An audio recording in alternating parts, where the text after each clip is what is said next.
And hello everybody, welcome back to the channel guys. I hope you're all well. Before we do get into today's video, as always, please do smash that like button and subscribe to the channel for daily Rangers content. Okay guys, so straight after the game yesterday, I did a live stream obviously reacting to what we had just witnessed as Rangers lost 2-1 to Motherwell at Ibrox. Yeah, still sounds super crazy saying that. That's kind of the results that we had at the start of the campaign under sort of Michael Beale's reign. But yes, we lost to Motherwell 2-1. And in today's video, guys, I'm probably going to give you more of a assured assessment, a bit more of a calmer assessment, and something that maybe you can walk away that you potentially learn or take something away from this video rather than me just ranting on about us dropping points like yesterday's live stream. But as stated, Rangers fans in general are fuming over what they have seen in that game in loads of different variables, from the referee's performance, from our defensive performance, from our goalkeeping performance, and from our overall toothless attack that we currently have at this moment in time. Now, I'm going to start, of course, with our own doing first, and then we're going to go on to the referees, because they are absolutely rank rotten, but I do that every single week when we play anyway, so it's not really going to make a difference. That's just a part of our Scottish game, having shit referees that we just have to deal with and go for it. But as I said, we've got a stake and a claim for a red card, and a theory, of course, if that red card had happened, then they wouldn't have scored goals. But look, guys, I'm going to start with our team first. Look, in terms of our actual performance itself, it highlighted a few things for me, and that was that, look, the two defenders had an absolute mare. Connor Goldson, I've been very applauding of him. I do think he's our best centre-back at the football club, but I don't think, like over the last 4 or 5 years, he's never really been tested. We've never really gone out there and got a better centre-back than Connor Goldson. It's just like Connor Goldson is the man, and that's it, and no one comes better. It's Connor Goldson partnering with everybody else, and I do think he is our best centre-back, but that doesn't mean that we just stop there. We go and look and try and get someone to try and compete for his place, and I just felt his overall performance yesterday was very, very poor, and he got done a lot by the young boy from Motherwell, always in and about him and always turning him, and he really, really freaking struggled. John Souttar was not exempt of that either. Some people will make a stake and claim for Tavernier, but let me just pull up this image with regards to Tavernier in terms of the second goal that Motherwell scored. If you look at that image itself, right, what you can see is the defenders, 3 players there in the box as this cross is about to come in absolute no man's land, not got anybody. So that's Goldson, I believe, John Lundstrom's there, and Souttar's there as well. They're doing nothing. They're ball watching. And if you can see, Tavernier is expected to play around with 3 different players. He's expected to stop them. So I exempt Tavernier from any criticism when it comes to that. How the heck can he mark all 3 of those? Following this, though, yes, the defenders should have dealt with that, and it wasn't the first time throughout the game that our defenders were being stretched anyway. But as stated, I'm going to take the blame of Tavernier. As I said, he's not always golden defensively, but that should be taken up by the other 3 players within the box, especially Goldson and Souttar. They should be watching those men, and they shouldn't just be relying, well, they don't even know where they are. That's the whole point of it. They're watching the ball and seeing where the ball's going to go. Jack Butland, look, I've been very applauding of him, like many of you have this season. He's been fantastic. He's saved us loads of points. But I'm going to make a claim, and I think many Rangers fans would make the claim as well, that the second goal in particular, he should be doing far better with that. That's a howler from Jack Butland, and he's going to be exempt of any criticism at this moment in time just because he's been fantastic for us this campaign, and I agree with that. Look, every person, no matter who you are, Messi has a bad game, Ronaldo will have a bad game, make a mistake. Every player can make a mistake, so I'm not going to hold Jack Butland to the gun and say we need a new goalkeeper. Absolutely not. But I'm just wanting to make it clear and to everybody there that goal would have been preventable from Jack Butland. He should have saved that goal, regardless of the defenders. The defenders should have done a lot better with the second one, but the goalkeeper himself should have done a lot better with that. And Jack Butland is there to blame as well, because he's our last line of defence, and that was a very, very easy save for him to make, and didn't do it.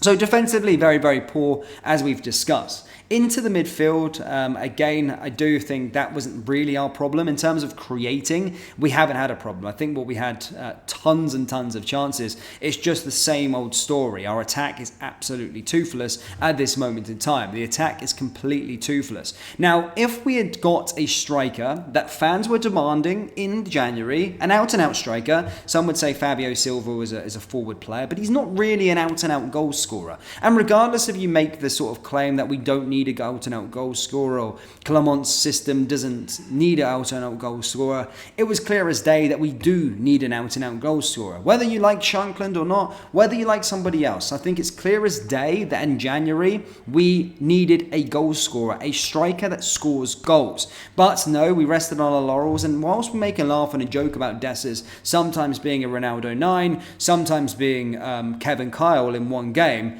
it's not a laughing matter when you need to come up with a goal. Yes, he sometimes scores a couple of goals, usually when not under pressure. He usually scores some good goal, but absolutely stinks the place out when it's an easy chance, or a chance is laid on a plate for him.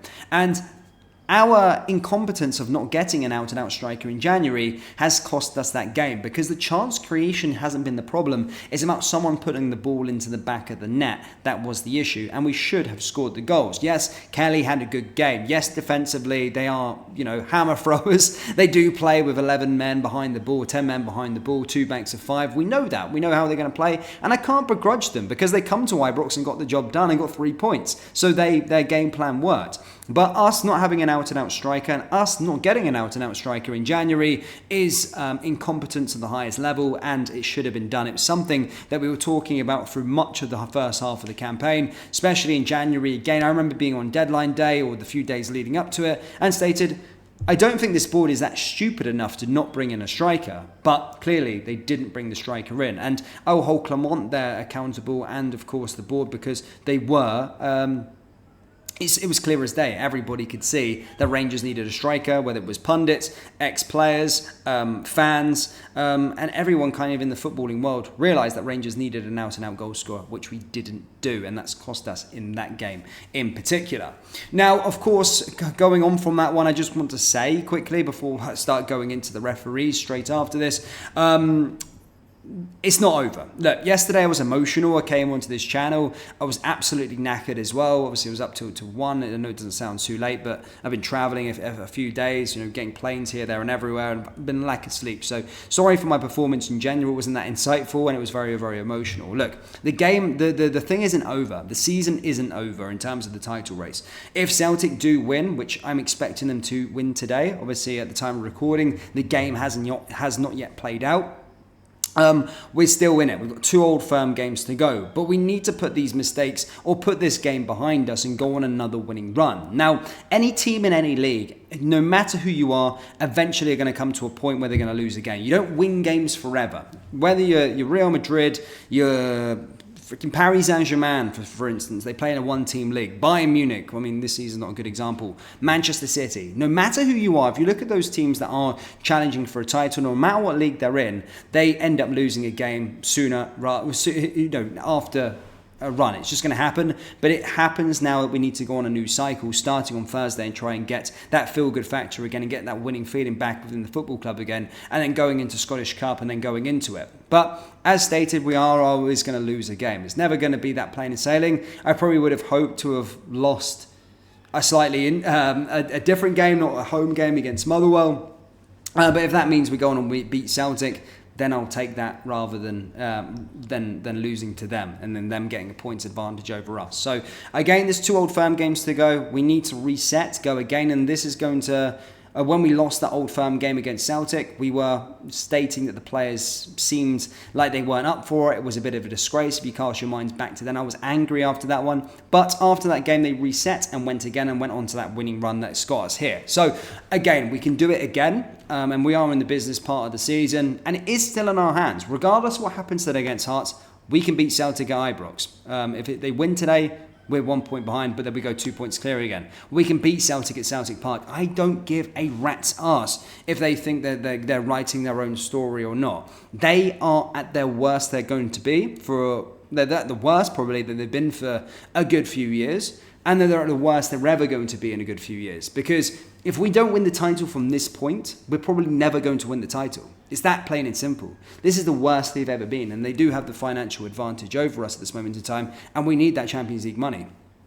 We need to get that last Champions League money, and it really propelled this football club onto a state of dominance with this great manager that we've got. And, of course, going into this new phase of the Champions League, it will create a new era of dominance. I do think this title is very, very important, and if we bottle it, then it's not good. Some will make the argument go, Dan, but we weren't even in the title race at the start of the season. Yes, you're correct, but we are now. So I want to win the title. I don't want to be throwing away what they did. So we're still in it, and that's what it is. But going into the other issue as well. Now, look, the refereeing performance. I didn't want to talk about it yesterday because I was just angry with our team because we should have won the game. We should have got enough to win the game. But Ross McCall, how you see that in real time and not send that player off? VAR, I don't get this VAR in Scottish football. How is that not getting freaking alerted? How is that not getting something? How is that not getting talked through? I want to hear the freaking audio of that. How is that challenge not deemed as foul play? How is that challenge not deemed as a red card? It's absolutely crazy. I don't know why. And obviously, going on to that, the man who put that challenge on Ross McCall and gets hauled off the park, then goes and scores the goal. So obviously it does have a butterfly effect, if you like, has a knock-on effect to what was to come. And by the way, I'm not putting our performance just down on the referee, but they added to it. They are fucking awful. They're horrible. The referees here in this country are shit. I don't think they're biased. I don't play down that bias lane. I just think they're crap at their job. I just think they're rubbish. It's nothing to do about them supporting Celtic, supporting Rangers. It's nothing to do with that. They're just crap. Genuinely. I don't think they're biased whatsoever. I don't play that game. I just think they're bad at their job. And in any line of work, if you're bad at your job, you get replacements in. But these same Muppets have been refereeing and officiating the game for far too long. We need a reset. Why do they have to be Scottish? Get some foreign guys in. Get someone that's better at the jobs. Better full time for a start as well. Like, this is a Tim Pot situation. I know it's not all rosy down in the Premier League with officials, but at least they're getting called out for it. At least there's a bit more consistency down there. Ours, it's just, they're crap. And they get away with it. And then they're back refereeing a game after that. We've had so many big decisions go against us this season. And as stated, guys, just for this example, I'm not stating that we lost because of a referee. They played a part, but we lost for our own downfall, our attacking toothlessness, and of course our defence being poor. So that's it. Anyway, talk is over. I hope maybe we've discussed quite a lot today. I know it's been a fairly long video, and I'm sorry for that. But do let me know your thoughts on it down in the comment section below. Hit the like button, hit the subscribe button, and I'll see you next time. Take care. Peace.